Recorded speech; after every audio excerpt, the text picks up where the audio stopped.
దేవుని ఆత్మను, దైవజనుని హృదయాన్ని, ఆత్మావేశముతో ప్రకటించబడ్డ ఉపదేశాన్ని మనం అంగీకరించలేకపోతే, ఆ ప్రకారం ప్రవర్తించకపోతే మనం ఆశీర్వాదాలను అనుభవించలేము. కనుక విని ఎంజాయ్ చేసి చప్పట్లు కొట్టి అట్లా కాదు, వాక్య ప్రకారం ప్రవర్తించడానికి ప్రయాసపడండి. దేవుడు అట్టి కృప మీకు అనుగ్రహించాలి. ఈనాటి ధ్యానం కొరకై పరమగీత గ్రంథం 2వ అధ్యాయం 14వ వచనాన్ని చదివి మనం ధ్యానం చేసుకుందాం. సందులలో ఎగురు నా పావురమా, పేటు బీటలను ఆశ్రయించు నా పావురమా, నీ స్వరము మధురము, నీ ముఖము మనోహరం.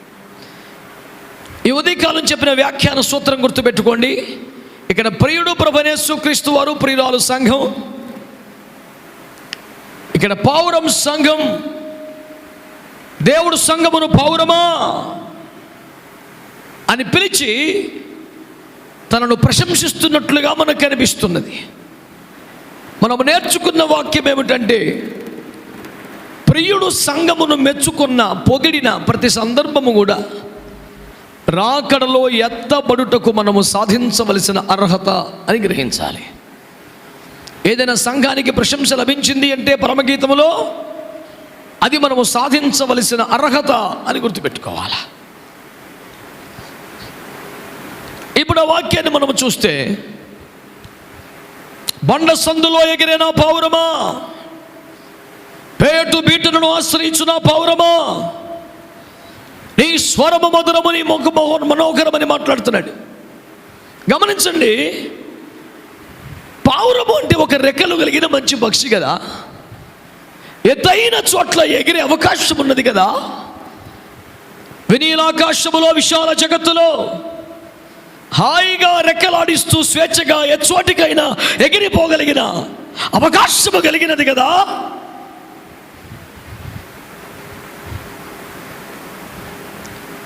ఇంత అందమైన, ఆరోగ్యమైన, రెక్కలు కలిగిన, ఎగిరిపోగలిగిన, ఉవ్వెత్తున ఎంతెత్తుకైనా పోగలిగిన ఒక పక్షి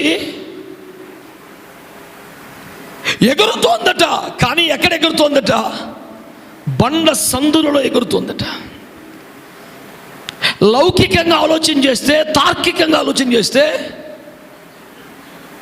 ఎవరి కామన్ సెన్స్ కూడా ఇది కరెక్ట్ అనిపించదు. ఏమిటి పక్షి బండ సందులు ఎట్లా ఎగురుద్దండి? విశాలమంది ఎగురుతుంది కదా, వినీలాకాశం అని ఎగురుతుంది కదా, ఎత్తైన స్థలాల్లో ఎగురుతుంది కదా. ఒక బండకు సందులు ఉన్నాయట, ఈ రెక్కలు కలిగిన పక్షి పోయి ఆ సందులు ఎగురుతూ ఉందట. ప్రాక్టికల్గా మీరు ఆలోచించండి.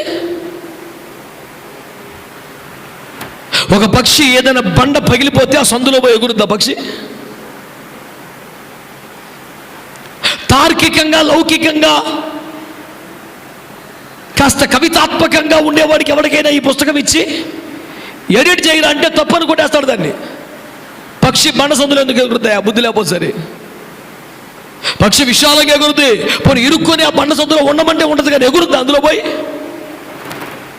కవితా వస్తువు సరిగ్గా కుదరలేదు, వర్ణ చిత్రం ఫెయిల్ అయిపోయింది అని అడ్డగోలుగా సాహితీ విమర్శ చేసి రాసి పడేస్తారు. కానీ ఈ ప్రపంచానికి అందుచుక్కని ఒక విషయాన్ని రాకడలో సంఘము ఎత్తబడే అర్హతగా యేసుక్రీస్తు ప్రభు వారు అక్కడ రాయించారు. బైబిల్లో ఒక ఫార్ములా ఏంటి తెలుసా? ఏదైనా అసహజంగా, కొంచెం తేడాగా, పొరపాటు ఏమో అనిపించేలాగా కనబడితే మన జీవితానికి సరిపడ పెద్ద మర్మం, పాఠం ఉందని మనం అర్థం చేసుకొని మర్యాదగా మోకరిస్తే ప్రభు మనతో మాట్లాడతాడు. అంతేగాని ఇక్కడ తేడాగా ఉంది, పొరపాటుగా ఉందని రెడ్డింగ్తో ఒక సున్నా చుట్టేసి నేను ఒక పొరపాటు కనుగొన్నానని అది ఒక దుర్గుణ గాల్లాగా ఏదైనా చేస్తే ప్రమాదం. నేను చెప్పే సువార్త అర్థం చేసుకోండి. ప్రభువు చెబుతున్నటువంటి ఈ మాటను మీరు ఆలకిస్తే ప్రభు ఏమంటున్నాడు? ఈ నా పావురము, నా నిష్కలంకురాలు, నా ఒక్కదైన పావురం అని బాగా మెచ్చుకొని ఈ పావురం ఏం చేస్తా తెలుసా? బండ సందుల్లో ఎగురుతుందని పెద్ద తారీఫ్ చేసినట్టు మాట్లాడుతున్నాడు, ఎంతో ప్రోత్సాహించినట్టు మాట్లాడుతున్నాడు. ఇప్పుడు మన పాయింట్ ఏంటి? సంఘాన్ని ఎప్పుడు ఎక్కడ మెచ్చుకున్నా, పొగిడినా, ప్రశంసించినా అది రాకడలో ఎత్తబట్టడానికి మనం సాధించాల్సిన అర్హత. అంటే నీవు నేను కూడా ఒక పౌరమే కనుకైతే, ఎత్తబడే సంఘమే కనుకైతే, రాకడలో కొనుకోబడే అనుభవానికి ఎదగాల్సిన వాళ్ళ కనుకైతే మనము కూడా బండ సందులో ఎగిరే వారంగా ఉండాలి అనేది అక్కడ పోయింది. అక్కడ ఇప్పుడు బండ సందులో ఎగరటం అంటే ఏంటి?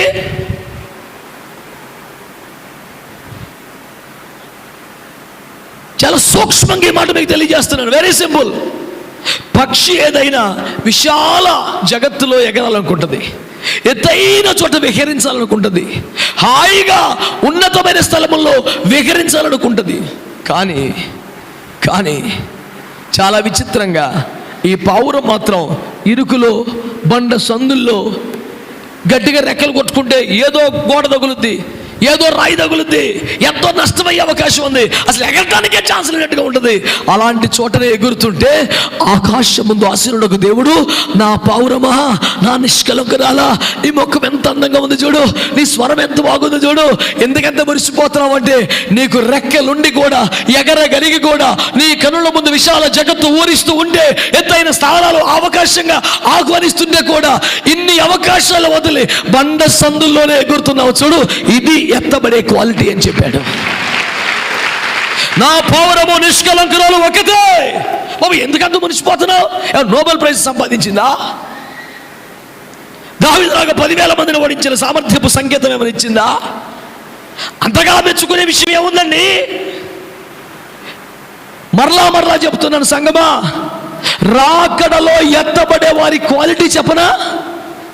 అవకాశం ఉన్నా, స్వేచ్ఛ ఉన్నా, సదుపాయములు ఉన్నా, సువిశాలమైన జగత్తు మనల్ని చేతులెత్తి పిలుస్తూ ఉన్నా, ఉవ్వెత్తున ఎగిసిపోగలిగిన అవకాశాలు సామర్థ్యం మనకున్నా, ఇరుకులో బండ సందుల్లో ఉండిపోగలుగుటయే రాకడలో ఎత్తబొట్టకు సంఘము సాధించాల్సిన ఒక అద్భుతమైన అర్హతను మీకు జ్ఞాపకం చేస్తాను.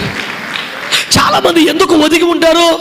చాలా మంది ఎందుకు ఈ ఒక చోట నలిగిపోయినట్టుగా ఉంటారంటే వాళ్ళకి ఎగరటానికి అవకాశాలు లేవు కనుక. నేను ఒకరిని అడిగాను, నాకు చాలా అద్భుతంగా, నేను ఎప్పుడు కూడా నా జీవితంలో ఏ ఆర్థిక నేరానికి పాల్పడలేదు సార్ అన్నాడు. నేనన్నాను, అసలు నీ చేతికి ఎప్పుడైనా ఆర్థిక వ్యవహారాలు అప్పగించబడ్డాయా? లేదు సార్. మనం ఎటు చేద్దాం?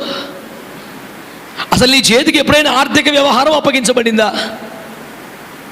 మరి లేనప్పుడు ఆర్థిక విషయంలో నమ్మదగిన వెంట తెలుసుద్ది.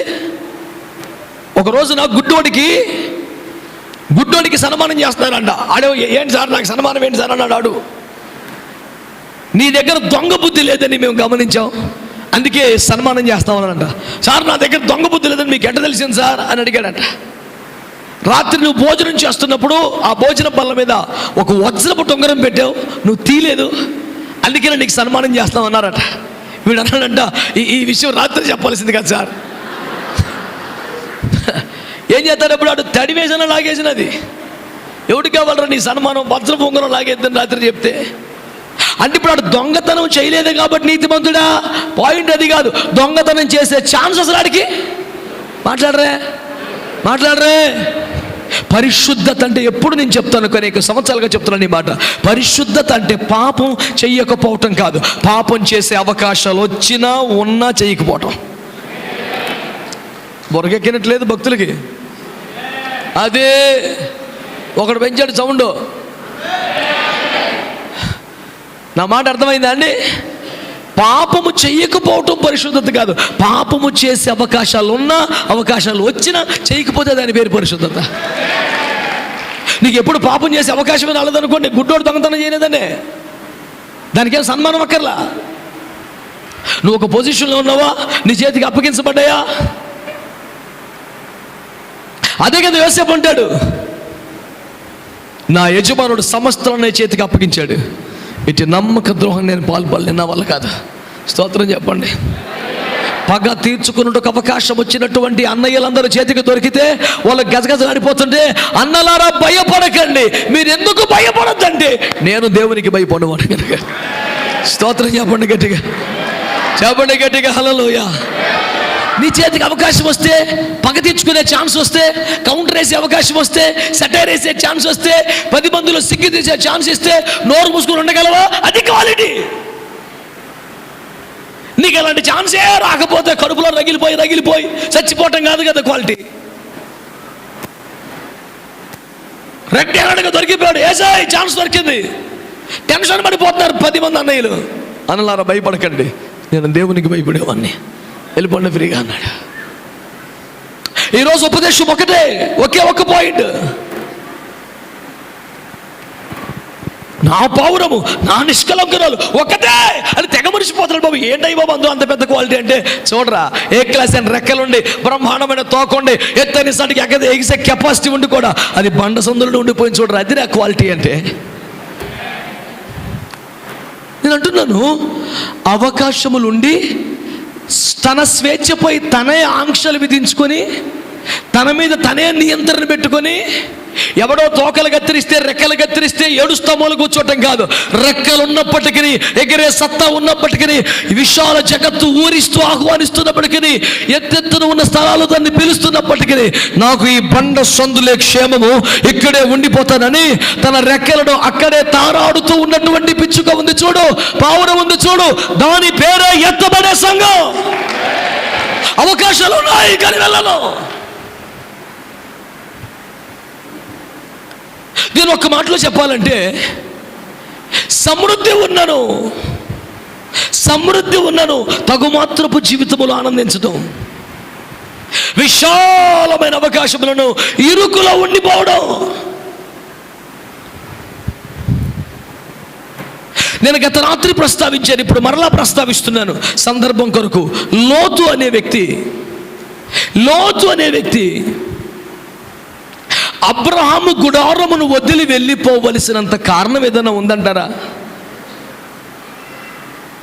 ఎవడో పనికి మనోడు పశువుల కాపరి ఏదో తేడాగా మాట్లాడాడు, వాడితో సారీ చెప్పిస్తే అయిపోతుంది, వాడి బదులు ఈయన సారీ చెప్తే అయిపోతుంది, లేకపోతే దాన్ని పనిలోంచి తీసేస్తే అయిపోతుంది.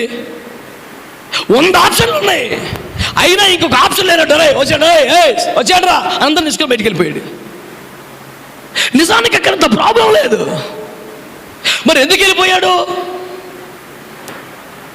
మీరు ఆలోచించండి ఒకసారి. ఆదికాండం 13వ అధ్యాయం 11, 12 వచనాలు చదివితే అతని మనస్సు, అతని ఎంపిక అంటూ మీకు కనపడదు. ఆదికాండం 13వ అధ్యాయం 11, 12 చదివి పెట్టండి ఒకసారి.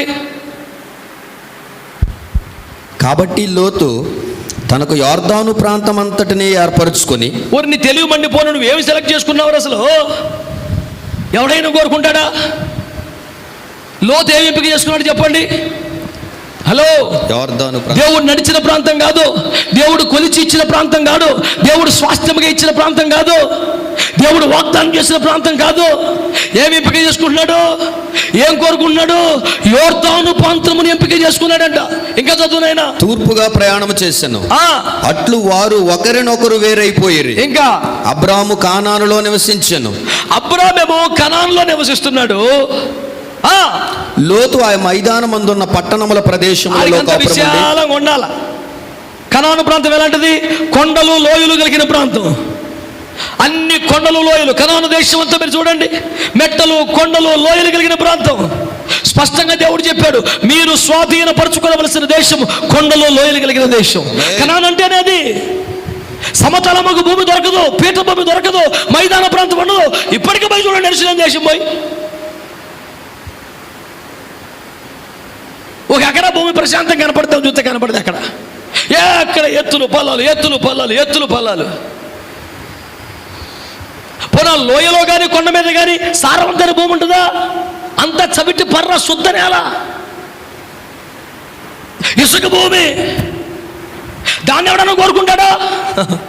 కానీ అబ్రహాము కనానులో నివసించాడు. కారణం ఏంటంటే, ఇది నీకు స్వాస్థ్యముగా ఇస్తున్నాను అని ప్రభువు అన్నాడు. స్తోత్రం చెప్పొచ్చు, పర్లేదు, ప్రమాదం ఏమి లేదు, చెప్పండి, పర్లేదు. అంటే దేవుడు ఇచ్చాడు కనుక అబ్రహాం తీసుకున్నాడు, కానీ అబ్రహాం సెలెక్ట్ చేసుకున్నది కాదు. గుర్తుపెట్టుకోండి. రెండో మాట చెప్తున్నాను. మరి లోతు ఏం సెలెక్ట్ చేసుకున్నాడు? లోతు ఆ మైదానమందున్న, చూసారా, ఒకటి అతడు యొర్దాను ప్రాంతమును సెలెక్ట్ చేసుకున్నాడు, మైదాన ప్రాంతాలను సెలెక్ట్ చేసుకున్నాడు, పచ్చని ప్రాంతాలను సెలెక్ట్ చేసుకున్నాడు. ఇది లోతుగానే వారం. ఇప్పుడు ఒకసారి అందరూ తలలు పైకెత్తి నా ముఖం చూడండి. హలో, ఇలా చూడండి అమ్మా, ఇటు చూసారా? Very good. నేనేమడుగుతున్నానంటే, ఇలా ఎంపిక చేసుకునే ఛాన్స్ అబ్రహాము కూడా ఉండిందా ఉండదా? మాట్లాడాలి మీరు. నువ్వేనా పెద్ద పోటుగాడివి, మంచి మంచి ఏరియాలు సార్, నేను కూడా పోతాను. ఈ ఛాన్స్ అబ్రహాముకి లేదా? కానీ అబ్రహాము అక్కడే. స్తోత్రం అనండి. నేను అనేది ఏంటంటే, ఇది మంచి పౌరం, రెక్కలు తోకలు కలిగి చక్కగా ఎగరగలిగిన పక్షి, విశాల జగత్తులో విహరించగలదు, ఉవ్వెత్తున ఎత్తైన స్థలానికి వెళ్ళిపోగలదు. అయినా బండ సందులో ఉండిపోతుంది. దాన్ని చూసి మురిసిపోతున్నాడు నేను. అబ్బా చూడరా, నా పౌరం అంటే అట్టు ఉండాలి. యేసయ్యను మురిపించిన క్వాలిటీ ఏమిటో అర్థమవుతోందా? మరి లోతు ఎందుకు వెళ్ళిపోయాడు? అది నీటి తీరువ బాగా కనిపిస్తున్న ప్రాంతం, అది పచ్చని పైరుల ప్రాంతం, విశాలమైన మైదాన ప్రాంతం, నచ్చినట్టు ఆడుకోవచ్చు, ఎంజాయ్ చేయొచ్చు లైఫ్. ఇక్కడ అరకొర జీవితం అండి, అక్కడ 5 అంకెల జీవితం అండి. ఎటు పోతాడు ఎవడైనా? ఇది చాలీ జీతం అండి, అటు బోనసులు ఇంక్రిమెంట్లు కుప్పలు దెబ్బలు పడిపోతున్నాయి. ఎటు పోతాడు ఎవడైనా? అక్కడ ఏమన్నా తెలుసా? 13వ అధ్యాయం చివరిలో అబ్రాము హెబ్రోన్లో గుడారం వేసుకున్నాడు. మమ్రే దగ్గరనున్న ఇతడేమో ఎవరు? లోతు సోయర్లో సొదొమలో సెటిల్ అయ్యాడు. ఆలకించారా? అంటే ఇంత విశాలమైన అబ్రహాము దేవుడు ఏం చెప్పాడు? నడిచినదంతా నీదే, చూసిందంతా నీదే, నీ ఇష్టం రబ్బాయి అన్నాడు. మరి ఇంత అవకాశం వచ్చాక అబ్రహాం ఏం చేస్తున్నాడు? హెబ్రోను అనండి. అంటే అర్థం ఏంటి? సహవాసం. ఎటైనా పోయే ఛాన్స్ ఉంది. కానీ అబ్రహాం ఎంపిక ఏంటి తెలుసా? సహవాసానికి దగ్గరలో ఉండాలి, సహవాసానికి అందుబాటులో ఉండాలి, సహవాసంలో స్థిరపడాలి, సహవాసంలో నాటుపడాలి. సహవాసం ముఖ్యం, సహవాసం ముఖ్యం. అబ్రహాం ఆలోచన అంతా సంఘం, సహవాసం, దైవజనుడు, ఇదంతా తిరుగుతూ ఉంది. మనోడు బాబుది ఏంటి? ఎక్కడ నీటి తీరువ బాగుంది, ఎక్కడ పచ్చగా ఉంది, ఎక్కడ విశాలంగా ఉంది. వీడికి కంఫర్ట్స్ కావాలా, లైఫ్లో సౌకర్యాలు కావాలా, సుఖవంతమైన జీవితం కావాలి.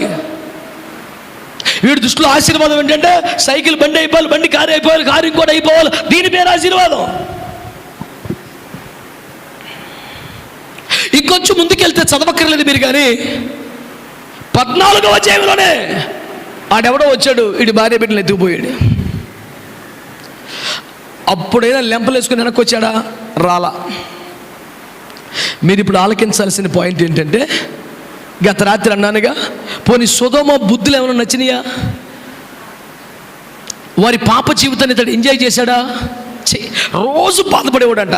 రే, అంత బాధపడితే ఎందుకున్నారో మరి అక్కడ వచ్చేయచ్చుగా. రాడు. కారణం చెప్పరా? సొదొమలో అంట మనోడు అందరికీ తీర్పులు తీరుతాడంట. చెప్పండి చెప్పండి, ఏం చేస్తాడు? ఏం చేస్తాడు చెప్పండి సార్? ఆ ఊర్లో పెద్ద మనిషి అయ్యాడు మనోడు, నాన్ లోకల్. 5 పోస్టింగ్ ఇచ్చారు. ఈయన జడ్జిగా పెద్ద మనిషిగా పెట్టుకున్నారు. ఎవరు వచ్చినా భార్య భర్త, ఏంట్రా భార్యని కొట్టేవంట, 500 ఫైన్ కట్టు, 7 రోజులు ఫాస్టింగ్ చేయి. అయ్యి బాబాయ్, మీరు సూపర్ చెప్తున్నారు సార్. అయ్యి బాబు, మీలాంటి పెద్ద మనిషి మా ఊర్లో ఉండాలి సార్. ఉంటాను, ఖచ్చితంగా ఉంటాను. నా ఇంటికి శాపం వచ్చినా నేను వదిలిపెట్టను, ఇక్కడే ఉంటాను. వీడు లోతు. నేను ఇదంతా ఎందుకు చెప్తున్నాను తెలుసా? మన సంఘాలు అనండి, మన సహవాసాలు, మన అనుభవాలు, ఇక్కడి ఉపదేశం, ఇక్కడి అభిషేకం చాలు. అనుభవించిన తర్వాత కూడా కొంతమంది ఒక నామకార్థ సంఘాలు ఎందుకు సెటిల్ అవ్వగలుగుతున్నారు? మీకు అర్థమైందా? ఆడికి అక్కడ పాటలు నచ్చవు, ఆడికి అక్కడ వాక్యం నచ్చదు, ఆడికి అసలు నడిపింపే నచ్చదు, అక్కడ అసలు కార్యాలు లేకపోతే బాధ అనిపిస్తుంది. కానీ ఆడ సంఘం వదిలిపెట్టాడు. కారణం తెలుసా? ఆడికి అక్కడ ఏదో పోస్ట్ ఇచ్చారు. ఆడికి ఏదో ట్రెజరీయో, సెక్రటరీయో, ప్రెసిడెంట్ ఉంటాయి కదా, నాకు తెలియదు ఈ పోస్టులన్నీ. ఏదో ఒక పోస్ట్ ఇస్తారంటే ఆడు శాపమైన అనుభవిస్తాడు, కానీ అక్కడి నుంచి కదలలేకాడు. లోతు లోతు ఏమినో అక్కడ సెటిల్ అయ్యేవాడికి ఇక్కడ మనకు పోస్ట్ అమ్మా. సిల్వయ్య గారు వెనకాల 15 ఏళ్ళు తిరిగా, నాకు ఏ పోస్ట్ ఇవ్వాలా? ఓవరకు చర్చికి వెళ్ళటం రావటమే, వెనకాల తిరగటమే. సొదొమకి వెళ్ళాను లేదో మన ప్రతిభను గుర్తించి వెంటనే వారిని కుర్చీ వేసి తీర్పు తీర్చే అవకాశం ఇచ్చారు. సొదొమ నీకు శుభము, నాకు శాపము. వీడు తెలివి మండిపోని. ఇదేంటండి? నేను చెప్పింది వాస్తవం కదా? ఆడికి ఏదో ఒక చిన్న పదవి ఇస్తే, చిన్న పోస్ట్ ఇస్తే అక్కడ పరిస్థితులు నచ్చట్లా, రోజు మనసు నొప్పించుకుంటాడు, అయినా వదలడు అక్కడి నుంచి. ఎందుకంటే పోస్ట్ అటు ఇచ్చారుగా. వాళ్ళు కూడా వీడికి ఎందుకు పోస్ట్ ఇచ్చారు? వీడు పోస్ట్ ఇస్తే తప్ప ఆగడం వాళ్ళకే తెలుసు. వీడు సహవాస విలువ పెరిగిన వాడు కాదు, ఆత్మీయ తండ్రి మనసు ఎరిగిన వాడు కాదు, దైవజనుడి అభిషేకం గుర్తించిన వాడు కాదు, దేవుని సహవాస విలువ పెరిగిన వాడు కాదు. వీడికి పదవులు కావాలి, వీడి గొప్పతనం కావాలి, మాట్లాడితే మైక్ ఇవ్వాలా, వీడి పేరు చెప్పాలా, వీడికి ఏదో పని పెట్టాలా, లేకపోతే కుదరఉండదు.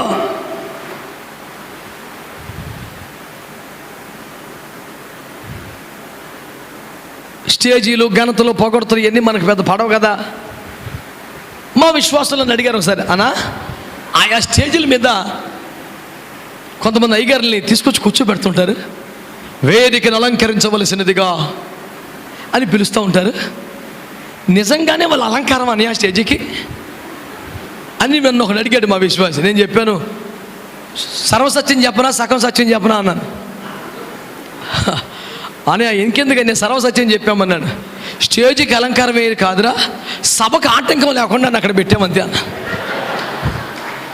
కొట్టో గట్టిగా, నీకు అర్థమైందా పాయింట్? వాస్తవం అండి. ఆయన తెచ్చుకొచ్చి అక్కడ పెట్టకపోతే సభ రచ్చరచ్చ చేస్తున్నాడు. పక్కన వాక్యం విన్నాడు, ఓ పాయింట్ చెప్పాను మొన్న ఎట్ట చెప్పాం మనం ఆ పాయింట్. మరి అది తా చెడ్డ కోతి మన మెల్ల, అందుకే నీ కోతిని తీసుకొచ్చాడు కట్టేస్తాం. ఇక స్టేజ్ మీద ఒక బిస్కెట్ పట్టుకొని కూర్చున్నట్టు. వేదికకి అలంకారం కాదు, సభకు ఆటంకం లేకుండా వాడిని బంధించింది. మీ మంచి వాళ్ళందరూ స్తోత్రం చెప్పండి. ఎందుకనగా వాడు లోతు కనుక. ఆడెవడాడు? మన బ్యాచ్ ఎవరు ఉన్నారు నానా? లోతు గారు వైద్యులాడు ఎవరు ఉన్నారు? లోతు మనకు బతుకొద్దు. హల్లెలూయా. సొదొమలో విశాలమైన చోటు కన్నా, సొదొమలో దొరికే మైదాన ప్రాంతం కన్నా, సొదొమలో దొరికే తీర్పరి ఉద్యోగం కన్నా అబ్రహాము గుడారములో నలిగిపోవటం మనకి ఎంతో ఆశీర్వాదకరం. అబ్రహాము గుడారానికి వెళ్ళిపోయిన హాగర్ని ఎందుకు పంపుతున్నాడు? వెనకే పిచ్చి మొహం నీకు తెలియదు, ఎలా వెనకేళ్ళు, నువ్వు ఎక్కడి నుంచి బయలుదేరావు? మా శారమ్మ ఇంటి దగ్గర నుంచి. ఎక్కడికి వెళ్తున్నావు? ఏమో తెలీదు, వెళ్ళిపోతున్నాను. మరి ఎక్కడికి వెళ్తున్నావు? తెలియకపోతున్నావు. అక్కడ బాధలు పడే కంటే ఎడారి రోజు అవడం కూడా మేలే. చంపేస్తుంది. ఆ పాస్టర్ అసలు మంచిది కాదు. అసలు రూల్స్. అయ్యగారన్న కొంచెం శాంతంగా మాట్లాడు, ఈయన ఎప్పుడు పుల్లరిసినట్టే ఏసు రక్తం ఏం అప్పుడు యేసు ప్రభువు ఏమన్నాడు? అవునా బిడ్డ, మీ పాస్టర్ అంత కఠినంగా మాట్లాడుతుందా ఏంటి? నిన్ను బాగా చూసుకోవాలి కదా, నేను మాట్లాడతాను మీ పాస్టమ్మతో. ఏ పాస్టమ్మ, ఈ బిడ్డను ప్రేమించుము, హత్తుకునము, ఎత్తుకునము, ముద్దోడము, లాలించుము అని ఆజ్ఞాపించదను. ఉందా బైబిల్లో? ఏమన్నాడు? నోరు మూసుకొని వెళ్ళి అనికి మెనిగిపోడు. ఆహా, బైబిల్ కార్మిక విరోధమైన బైబిల్, యాజమాన్య కోటాలోనే ఉన్నది. బైబిల్లో సమానత్వమే లేదు. పెత్తందారి వ్యవస్థకి కొమ్ము కాసిన బైబిల్. ఎవడన్నా దుర్గుణ గడి మళ్ళీ అదొక ఉత్తరం రాస్తాడు. మంచి వాళ్ళకి స్తోత్రం చెప్పండి. యేసయ్య ప్రేమ గల దేవుడా కాదా? మీరు మాట్లాడతలా? యేసయ్య ప్రేమ గల దేవుడా కాదా? అందరినీ సమానంగా చూస్తాడు. చూడ్డా పక్షపాతం ఉంటుందా? ఉండదా? లేదు. కానీ శారములను తిప్పలు పెడుతుంది అంటే తిప్పలు పడు. ఎడారిలో దాహార్తికి చచ్చిపోయే స్వేచ్ఛ కన్నా నిన్ను పోషించి సంరక్షించే గుడారపు శిక్షణ నీకు చాలా మేలు, నీకు చాలా ఆశీర్వాదకరం. స్తోత్రం చెప్పండి గట్టిగా. అబ్రహాము దగ్గర ఉన్న క్షేమము, కాపుదల, పోషణ, నడిపింపు, భద్రత ఇవన్నీ సొదొమలో ఉన్నాయా? మరి లేకపోయినా భార్య బిడ్డలను కూడా కాపాడుకోలేకపోయినా అక్కడ ఎందుకు ఉన్నాడు? స్వేచ్ఛ. పై నాయకుడు ఎవరు? ఈడే పెద్ద పోజు అక్కడ జడ్జి.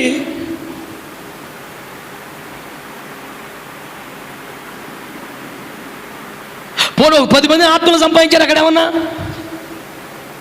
వీడి మీద నమ్మకం పెట్టుకొని, మన పెంపకం కదా సూపరు, మన పెంపకం కదా, ఆడు సంపాదించే ఉంటాడు ఆత్మల్ని అని అబ్బరం గారు ఫిక్స్ అయిపోయి ఒక 10 మంది ఉంటే అని 10 దగ్గర ఆగాడు. ఈ బ్యాచ్ ఎంతమంది?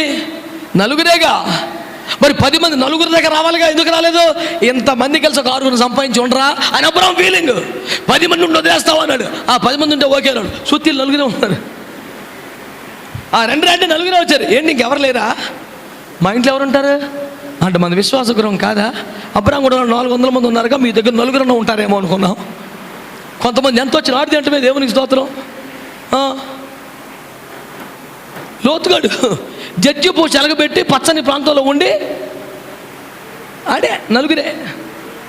ఇంకనూ ఎవరైనా కలరా? మాకెవరు లేరు సార్, మేమే సార్. రేయ్, నీకులాగా యోర్దను నదీ పరివాహక ప్రాంతం కాదు, పచ్చని భూములు లేవు, మైదాన ప్రాంతం లేదు, అయినా పూటకి 400 మంది పోషిస్తున్నాడు అబ్రహాం అక్కడ. స్తోత్రం చెప్పండి గట్టిగా. వాళ్ళందరూ ఎవరో ఎత్తుకొచ్చిన వాళ్ళు కాదు, తన ఇంట పుట్టినవారు. గట్టిగా ఆమేనని చెప్పండి ఒకసారి. అబ్రహాం ఇంట్లో కడుపున శరీరంలో ఇంకా ఇస్సాకు పుట్టలేదు, ఇష్మాయేలు పుట్టలేదు, కానీ 400 మంది జనం పుట్టారు అక్కడ. ఈ పోటుగాడు మొత్తం ఓడిపిక్కొని మేము మాకు రాదా ఈ మాత్రం పాటలు పాడటం, మేము ప్రార్థన చేయలేమా, మేము దయ్యాలు ఎలగొట్టలేమా, మేము స్వస్థపరచలేమా, మేము ప్రసంగం చేయలేమా, టాచ్ మొత్తం పడదో చేద్దాం మాకు కూడా వచ్చు అని వెళ్ళి కూటం పెట్టాడు. స్తోత్రం చెప్పరా. ఎన్ని సంవత్సరాలు చేసిన ఎంతమంది ఉన్నారు? ఆ నలుగురు వాళ్ళే. మా కేఏపాలు కోట్లు వేసినట్టు ఎవరు లేడు. మంచి వాళ్ళందరూ స్తోత్రం చెప్పండి, చెప్పండి గట్టిగా. ఇప్పుడు వెళ్ళిపోయిన పాయింట్ ఏంటి చెప్పండి? స్వేచ్ఛ, పదవి, ఘనత. ఆడికి అణిగిమనుకుంటాం రాదు, లోపట్టం రాదు, సమర్పించుకోవడం రాదు. ఆడికి వెళ్ళిపోవాలంతే. రే పిచ్చి మొహమాడా, పౌరురా ఎత్తు చోట్లకి ఎక్కడగలరా? రే లోతో వింటున్నావా? చూడరా, నా పౌరము నిష్కలంకరాలు ఒక్కతే. ఎందుకయ్యా అంతా మాట్లాడుతున్నామంటే దానికి రెక్కలు ఉన్నను చెప్పండి, బండ సందుల్లోనే ఎగురుతుంది. స్తోత్రం చెప్పండి, చేతులెత్తి గట్టిగా స్తోత్రం చెప్పండి. హల్లెలూయా. నువ్వు ఆశీర్వదించబడిన తర్వాత కూడా, నువ్వు విస్తరించిన తర్వాత కూడా, నువ్వు ఉపదేశం నేర్చుకున్న తర్వాత కూడా, వాడబడుట ఆరంభించిన తర్వాత కూడా, కృప పొందిన తర్వాత కూడా బండ సందుల్లో ఉండిపోగలవా? ఇరుకులు అడ్జస్ట్ అవ్వగలవా? 2వ రాసుల గ్రంథం 6వ అధ్యాయం తీయండి. 2వ రాసుల గ్రంథం 6వ అధ్యాయం.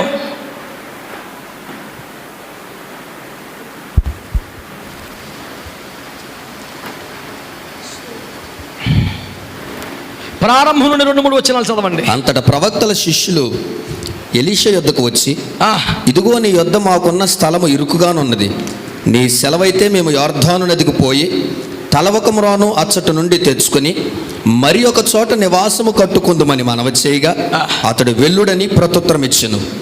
ఒకడు, దయచేసి నీ దాసులమైన మాతో కూడా నీవు రావాలనని కోరగా. ఇలా చూడండి బిడ్డలారా, తలలు పైకెత్తిన వైపు చూస్తూ అందరూ ఈ మాట మీరు ఒక మంచి స్తోత్రం చెప్పండి గట్టిగా. బిడ్డలారా దయచేసి ఈ మాట గమనించండి. ఎలీషా శిష్యులు అనండి, వీళ్ళందరూ కూడా ఆయా సమస్యల్లో, ఇబ్బందుల్లో, రోగాల్లో, బాధల్లో, తిప్పలలో దేవుని సన్నిధికి దైవజనుడి దగ్గరికి వచ్చారు. దైవజనుడి అభిషేకముతో, ఆశీర్వాద బలముతో వీళ్ళందరూ కష్టాలు, బాధలు, నొప్పులన్నీ తీరిపోయినాయి. అందరూ ఆశీర్వాదకరమైన అనుభవాలకు వచ్చేసారు. ఇప్పుడు నొప్పులు లేవు, బాధలు లేవు, రోగాలు లేవు, తిప్పలు లేవు, అంతా సెటిల్ అయిపోయింది లైఫ్, చాలా బాగుంది. ఒక చక్కని ఉదయాన్ని లేచి, దైవజనుడా ఈ స్థలము మీకును మాకును చెప్పండి ఎలా ఉంది అందరూ అనండి. ఇరుకేగా, ఇరుకేగా ఏంటయ్యా ఇరుకు? ఇరుకేగా అంటావేంటి? ఇరుకు. ఈడు పలకడంలో మన పలకడంలో ఎంత తేడా ఉందో చూడు. ఈ స్థలం మీకు మాకు ఇరుగ్గా ఉంది. అయితే ఏంటి? మీ సెలవైతే యోర్దాను వద్దకు వెళ్ళి, ఈ బ్యాచ్ కూడా అందరికీ యోర్దానే తగులుతుంది, నాకు అర్థం అవదు. ఈ బాపుతోళ్ళందరికీ యోర్దాన్ దగ్గరే. ఎవరాళ్ళు? ఇంకొక బ్యాచ్ ఉంది, రూబనీయులు, గాదీయులు, వాళ్ళకి యోర్దాన్ దగ్గరే సెటిల్మెంటు.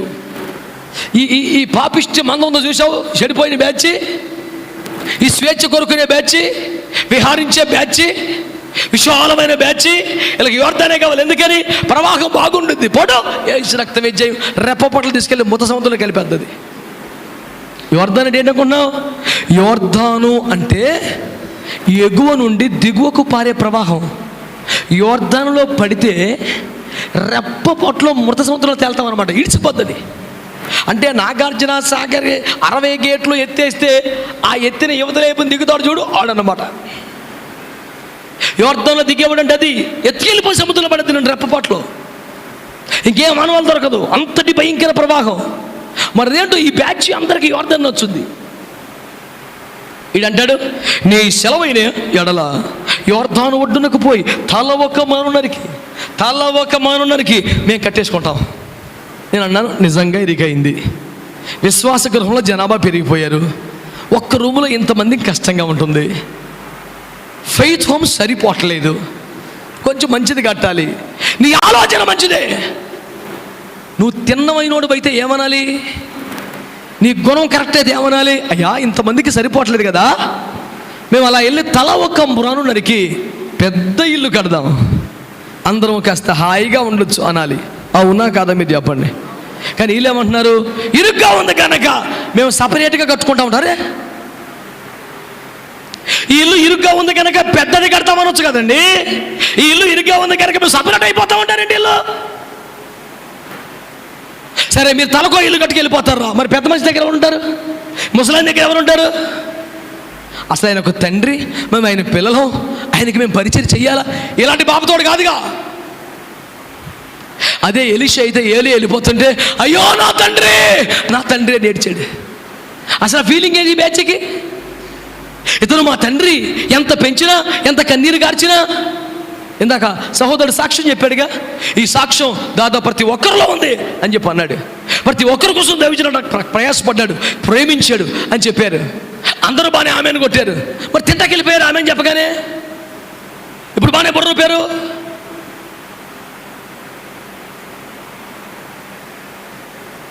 సంటిబిడ్డ తల్లి అన్నం తినాలనుకున్నప్పుడే పిల్ల ఏడుస్తుందంట. పెద్దవాళ్ళు అంటారు, నేనా అన్నమా అని అడుగుతుందంట పిల్ల.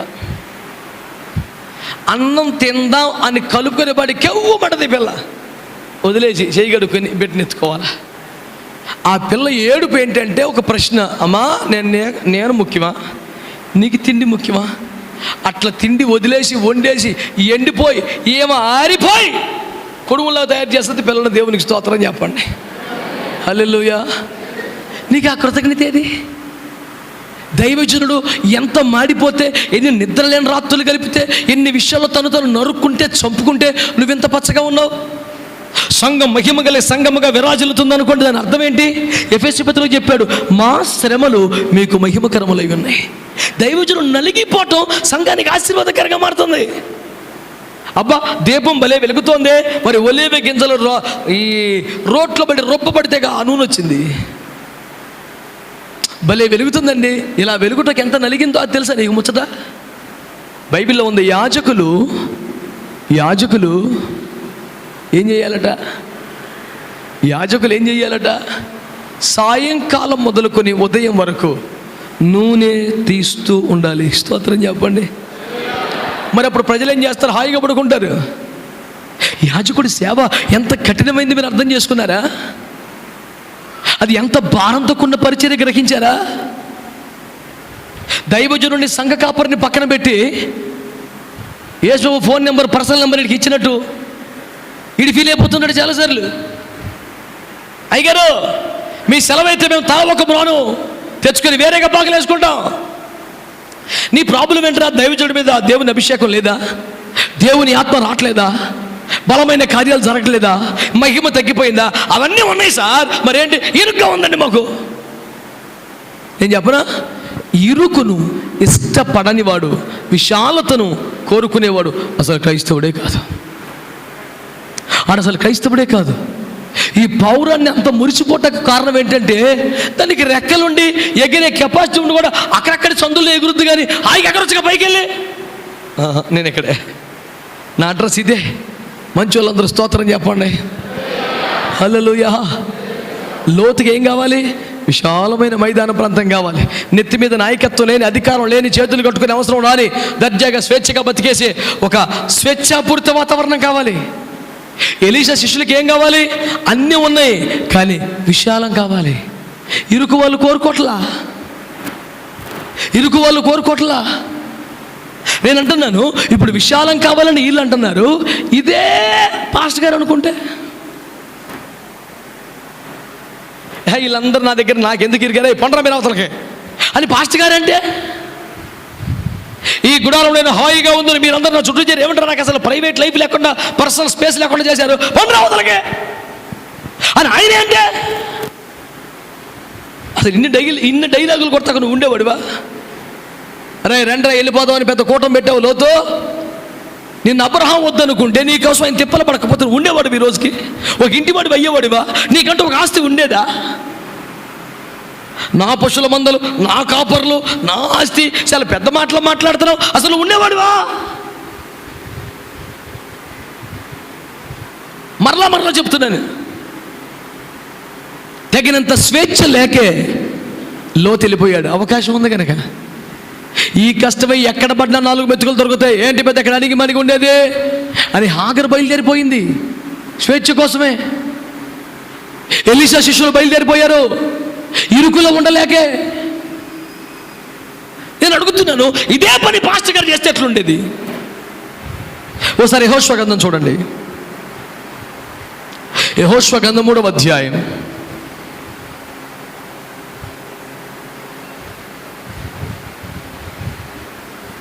యెహోషువ గ్రంథం 3వ అధ్యాయం 16-17 వచనాలు.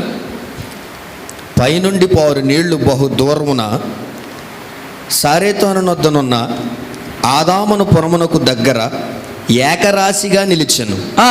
లవణ సముద్రమును అరాబా సముద్రమునకు పారునవి బొత్తుగా ఆపబడెను.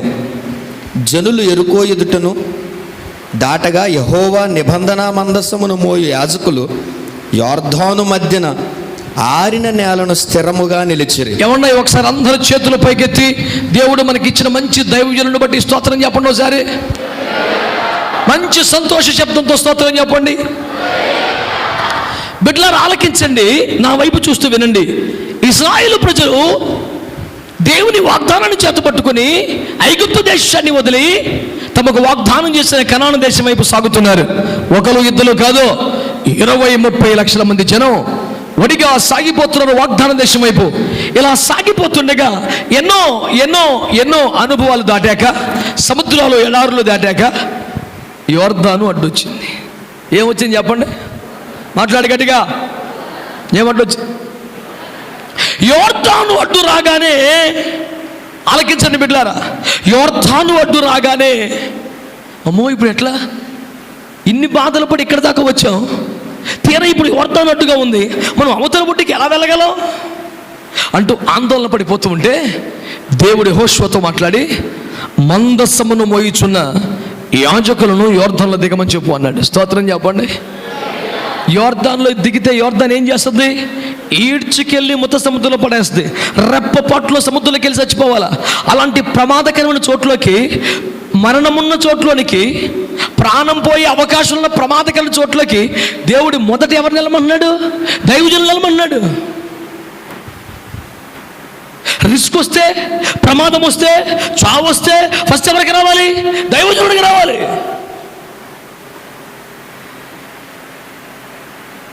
తన ప్రజల్ని వెనకాల పెట్టి సమస్యకు ముందెళ్ళేవాడు దైవజనుడు. స్తోత్రం చెప్పండి, హల్లెలూయా చెప్పండి. కానీ సౌలు ఏం చేశాడు? తాను వెనక ఉండి, రాయ్ ఎవడైనా వెళ్ళి గొల్లియాతను చంపుతాడా, వాడికి రాజ్యంలో 300 ఇచ్చేస్తాను, నా బిడ్డనిచ్చి పెళ్లి చేస్తాను. నువ్వు వెనకాల నుండి కుర్రోళ్ళు నెగదోయటమేంట్రా? అది రాజకీయ నాయకుల లక్షణం, రాజు లక్షణం కాదు. రాజకీయ నాయకుడు ఏం చేస్తాడు? వీడు వెనకాల ఉండి నువ్వు వెళ్ళు, నీకేం కాదు చూసుకోండి, నేనున్నా వెళ్ళు. వీడు వెళ్ళిపోయి రెచ్చిపోతాడు, తీసుకెళ్ళి లోపల పడేస్తారు. ఓ 10 రోజులకి బెయిల్ తెస్తాడు. వీళ్ళు వెళ్ళి నేను చూసుకుంటానంటే ఏంటంటే ఎప్పటికైనా బెయిల్ తెస్తానని, అంతకని ఏముంటాడు చూసుకునేది? చూసుకునేదంతా పోలీసు వాళ్ళు చూసుకుంటారు. అది సంగతి. నేను చూసుకుంటానంటే అర్థం ఏంటంటే ఎప్పటికైనా బెయిల్ తెస్తాను రా, ఎల్లు నువ్వు అని. వీడు పిచ్చోడు తెలియక వెళ్ళిపోయి దెబ్బలు తింటాడు. రాజకీయ నాయకుడు అదే రాజు అయితే ఏం చేస్తాడు తెలుసా? ఆగో తన సైన్యమునకు ముందు నడిచేవాడు రాజు. అబ్రాహాము 300 మంది 18 మందిని వెంట పెట్టుకుని వెళ్ళాడా? వారి వెంట వెళ్ళాడా? వెనకాల వెంట పెట్టుకుని ముందు నడుస్తున్నాడు. స్తోత్రం చెప్పండి గట్టిగా, హల్లెలూయా. ఊరి అని పెడితే ఎక్కడ పెట్టారు తెలుసా? ధైర్యవంతులుండు స్థలములో. స్తోత్రం చెప్పండి గట్టిగా. అంటే తగిలితే మొదటి బాణం నాకు తగలాలి, మొదటి బుల్లెట్ నాకు తగలాల. ఎక్కడో చోటను కూర్చోటం కాదు, మిలిటరీలో అంటగినలతో అంటకత్తరేసిన ఒకే జీతం అని చెప్పి ఎక్కడో కూర్చోటం కాదు. ధైర్యవంతుడు స్థలంలో ముందుకెళ్ళి యుద్ధం వస్తే నేను నిలబడాలి, మొదటి బాణం నాకు తగలాలి. ఇది చేసేవాడు దైవజనుడు. చిన్న పిల్ల దయ్యం పడితే ఇంటి లోతులు టెన్షన్ పడి పైగారికి ఫోన్ చేసేసి యేసు రక్తవేద్యం, సిలువ రక్తవేద్యం, కొబ్బరి నూనె ఎక్కడుంది, ఇన్ని పోట్లు పడతారు. ఈ పిల్ల దయ్యాలన్నింటికి బాజు ఆ లూసిఫర్తో పోరాడుతూ ఉంటాడు ఆయన. నీ భార్య సంగతి చూస్తా, నీ బిడ్డల సంగతి చూస్తా, జాగ్రత్తలు అంటే చూసుకుందాం రారా. ఎందుకంటే దైవజనుడు పోస్ట్ ఏంటి తెలిసిన, ఏ యోర్దాను అందరినీ భయపెడతా ఉంటుందో దాంట్లోటి మొదట దిగేవాడు దైవజనుడు. స్తోత్రం చెప్పండి గట్టిగా. ఆ ప్రాబ్లం రాని చూసుకుందాం. ఫస్ట్ యోర్దాన్లోకి దిగాడంతే. ప్రభు అంటాడు, యోర్దాన్ అడ్డొచ్చిందయ్యా, ఏం చేయమంటావయ్యా అంటే యాజకుల్ని మొదట దిగమను. స్తోత్రం చెప్పండి గట్టిగా.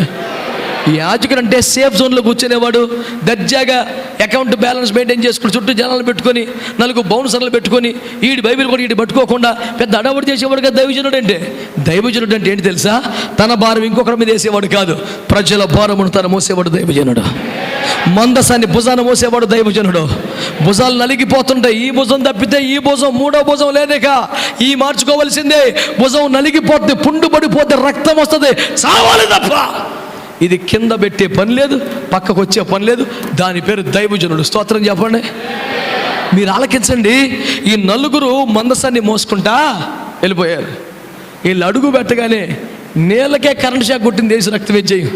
వెళ్ళిపోయే మెరకన ఆగిపోయినాయి. నీరు పల్ల మెరుగు లేదుగా, మెరకన ఆగింది. స్తోత్రం చెప్పండి. నువ్వెంత రాగాలు తీసుకొని పరికినా నిజము దేవుడు ఎరుగు. నీళ్లు పల్ల మెరుగు, నీళ్లు మెరక ఎక్కువ. వెళ్ళిపోయి హైట్లో ఆగిపోయిన యేసు రక్తవేద్యం. దైవజనుల మధ్యలో నిలబడ్డారు. అందరూ ఆశ్చర్యంగా చూస్తుంటే దైవజనులు అంటారు, మీరు త్వరగా యోర్దాను దాటి అద్దరికి వెళ్ళిపోండి. చప్పట్లు కొట్టి స్తోత్రం చెప్పండి గట్టిగా. హల్లెలూయా, హల్లెలూయా.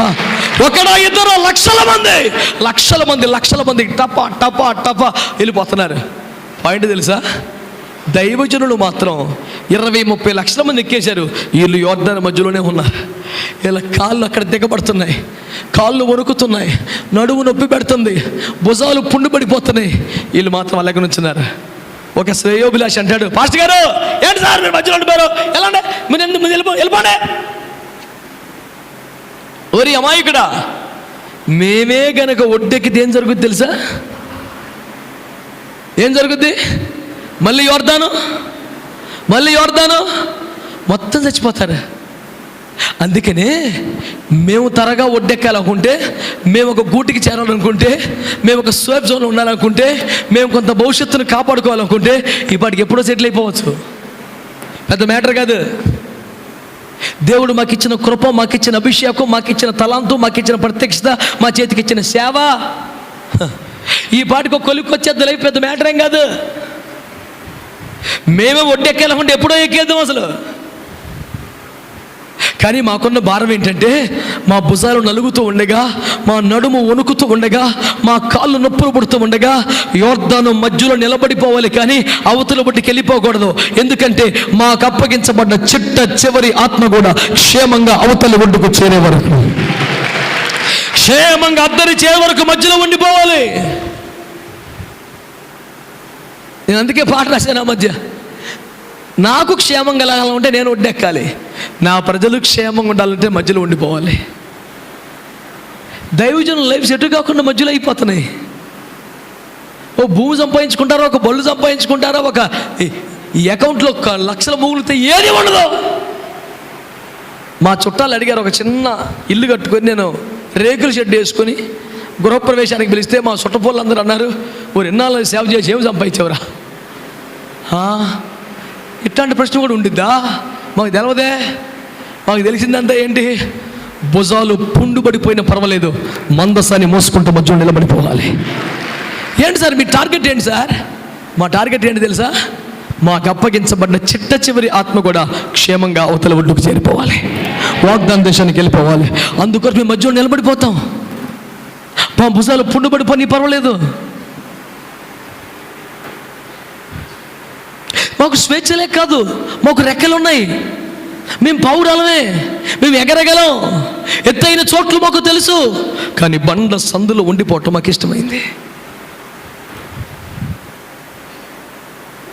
అపోస్తలుడైన పౌలు గారిని చూడండి, 1 కొరింథీ పత్రిక 9వ అధ్యాయం 11-12 వచనాలు చదివి పెట్టండి ఒకసారి. 1 కొరింథీ పత్రిక 9వ అధ్యాయం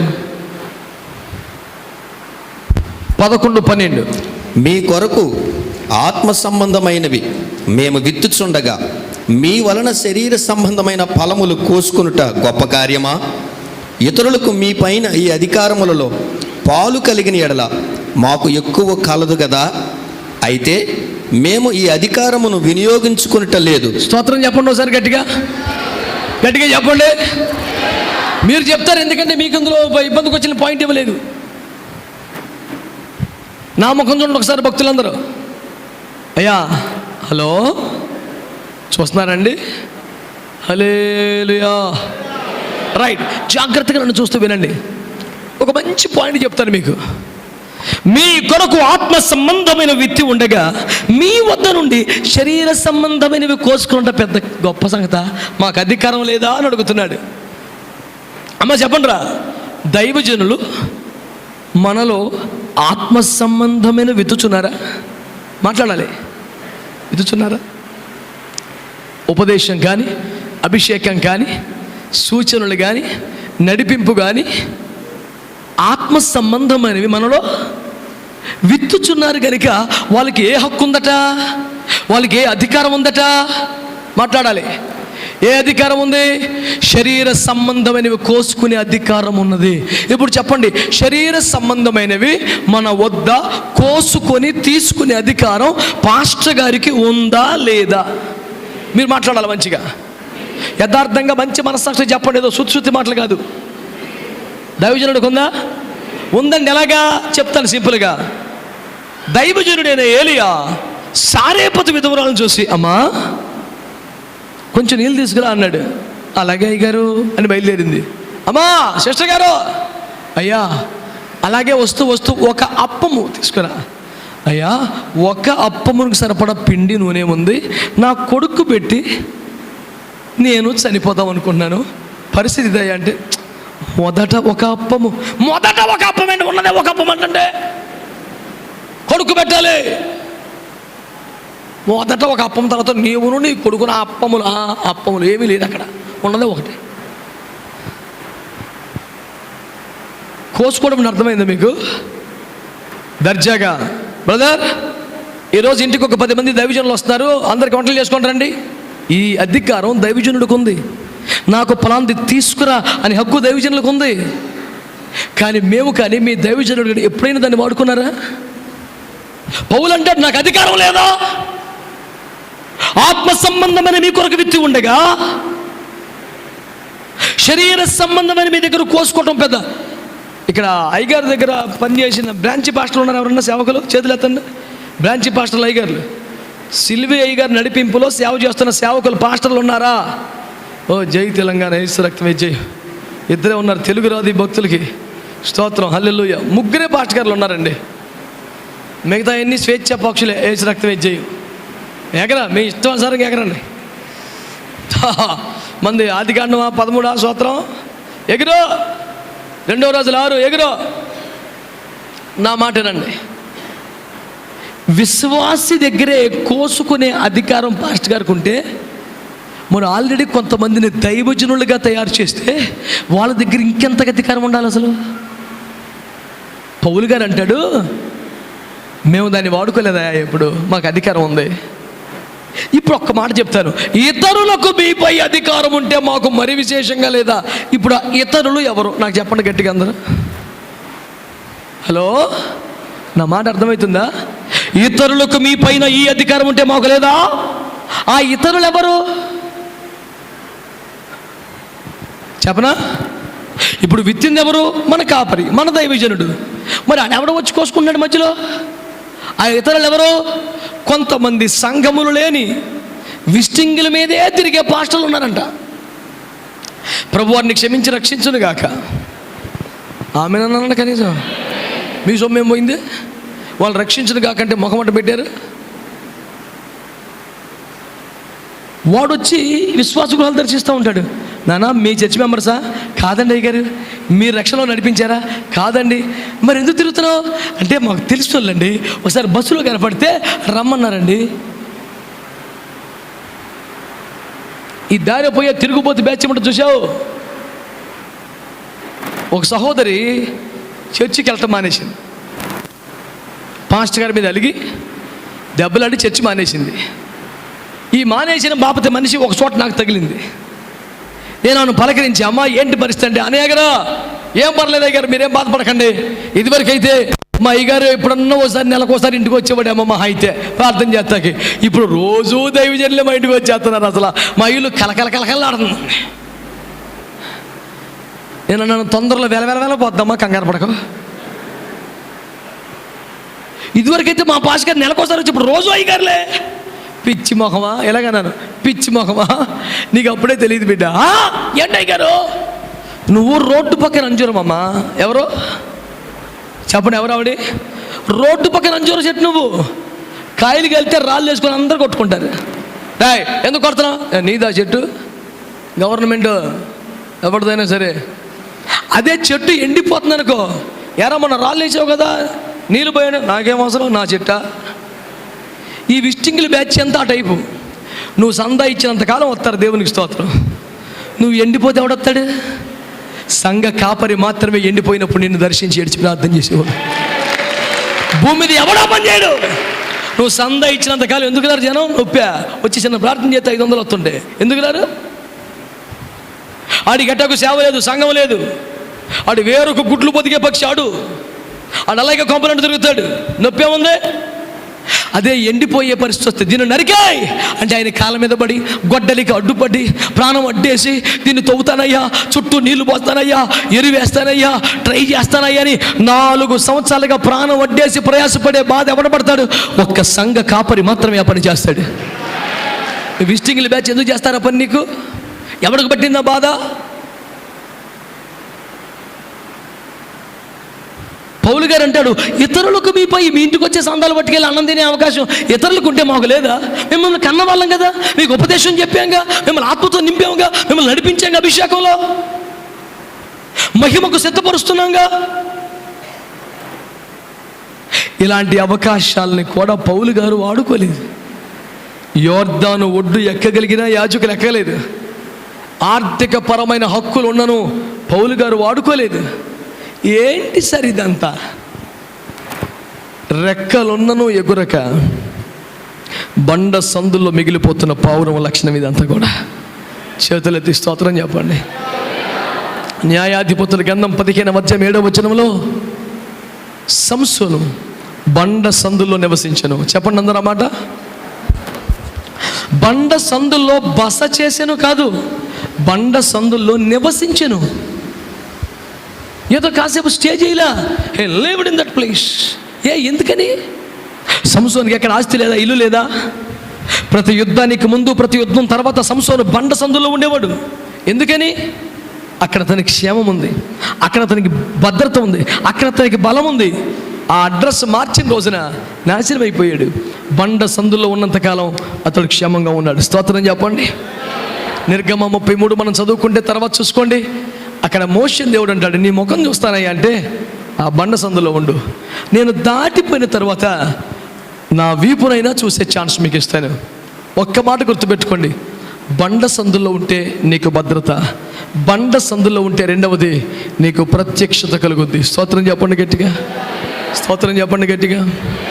ఈ సంగతి ఎరిగినది కనుక పౌరం ఏం చేస్తుందంటే, తనకు రెక్కలున్నా, స్వేచ్ఛగా ఎగిరే ఛాన్స్ ఉన్నా, నేను బండ సందుల్లో ఉంటాను, ఎందుకంటే నాకు క్షేమం ఇదే, నాకు భద్రత ఇదే, నా ప్రియుని ప్రత్యక్షత నాకు దొరికేది ఇక్కడే.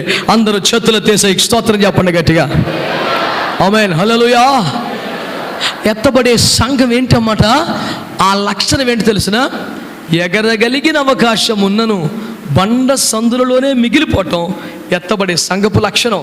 నీకెంత డబ్బున్నా, నీకెంత స్వేచ్ఛ ఉన్నా, నువ్వు విశృంఖలమైన స్వేచ్ఛకు పోకుండా, మితిమీరిన జీవన శైలికి అలవాటు పడక, అడ్డగోలు తిండికి, అనవసర నిద్రకు బరి తెగించక, నువ్వు బండ సందులో విహరిస్తూ ఉండు.